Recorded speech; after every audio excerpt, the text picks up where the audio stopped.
Со авион на италијанската авиокомпанија Алиталија, поглаварот на Римокатоличката црква папата Франциск, утринава во 8 часот од Софија пристигна на аеродромот во Скопје.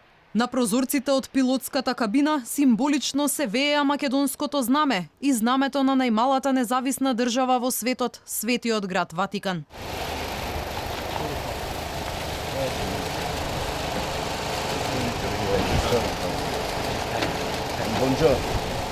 Прв на црвениот килим папата го поздрави председателот на Македонија Ѓорѓе Иванов, а во делегацијата за пречек беа и премиерот Зоран Заев, вице-премиерот за евроинтеграција Бујар Османи и шефот на дипломатијата Никола Димитров.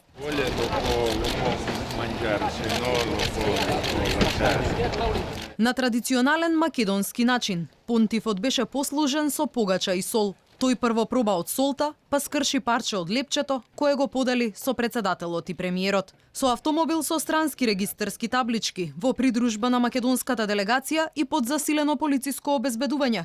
Папата Франциск од аеродромот преку автопатот Пријателство замина во председателската вила на Водно, каде беа одржани и првите официјални средби со државниот врв. Папата во Скопје ќе се задржи само 10 часа, а неговото заминување од скопскиот аеродром е закажано за 18 часот и 30 минути.